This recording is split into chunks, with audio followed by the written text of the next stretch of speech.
JEE Main 2026 face 1-ൽ January 22 നടന്ന എക്സാമിൻ്റെ shift 2-ലെ question number 1-ലേക്കാണ് നമ്മൾ പോകുന്നത്. അപ്പോൾ ഈ ഒരു ചോദ്യം നമ്മുടെ സൊല്യൂഷൻ എന്ന് പറഞ്ഞ ചാപ്റ്ററിൽ മോൾ ഫ്രാക്ഷനും മാസ് പെർസെൻറ്റേജും തമ്മിലുള്ള റിലേഷൻഷിപ്പിലാണ്. നമുക്ക് ക്വസ്റ്റ്യൻ ഒന്ന് നോക്കാം. At T Kelvin 100 gram of 98% H2SO4 weight by weight aqueous solution is mixed with 100 gram of 49% H2SO4 weight by weight aqueous solution. What is the mole fraction of H2SO4 in the resultant solution? എന്നതാണ് നമ്മളോട് ചോദിച്ചിരിക്കുന്നത്. അവിടെ atomic mass of hydrogen തന്നിട്ടുണ്ട്, sulphur തന്നിട്ടുണ്ട്, ഓക്സിജൻ്റെയും തന്നിട്ടുണ്ട് യു. And assuming the temperature after mixing remains constant. അപ്പൊ നമുക്ക് നോക്കാം total weight of H2SO4. First സൊല്യൂഷനിൽ നമുക്കറിയാം 100 gram 98/100 ആക്ച്വലി എന്തുള്ളൂ H2SO4 ഉള്ളൂ. പ്ലസ് രണ്ടാം സൊല്യൂഷൻ 100 gram ആണ്, അതിൽ പക്ഷേ 49/100 മാത്രം, അല്ലെങ്കിൽ 49% മാത്രമേ H2SO4 ഉള്ളൂ. എന്ന് പറഞ്ഞാൽ 98 plus 49 or that is actually 147 ആണ് ഇത് കിട്ടുക.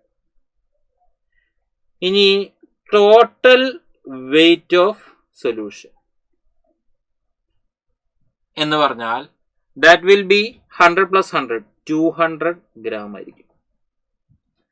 അങ്ങനെയാണെങ്കിൽ വെയിറ്റ് ഓഫ് H2O എന്ന് പറയുന്നത് 200 minus 147 ആണ്, 53 gram ആണ്. Therefore, number of moles of H2SO4 is equal to 147 divided by molecular mass 98, 1.5 എന്ന് എടുക്കാം. Number of moles of H2O എന്ന് പറയുന്നത് 53 divided by 18.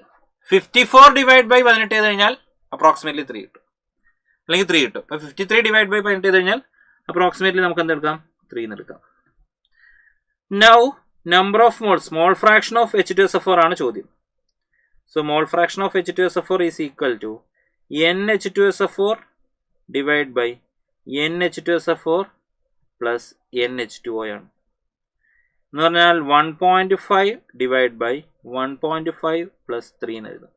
Or that is 1.5 divided by 4.5. Or that is 1/3 or which is equal to 0.333. Approximate value ആയിട്ട് 0.333 എന്ന് എടുക്കാം. Or നമ്മുടെ answer ആയിട്ട് option 3 എന്ന് പറയുന്നത് 0.337 എന്ന് പറഞ്ഞ ഓപ്ഷൻ നമുക്ക് ചൂസ് ചെയ്യാം. സോ നമ്മുടെ ഫൈനൽ ആൻസർ എന്ത് വരും, ഓപ്ഷൻ 3 ആണ്. That is actually equal to 0.337.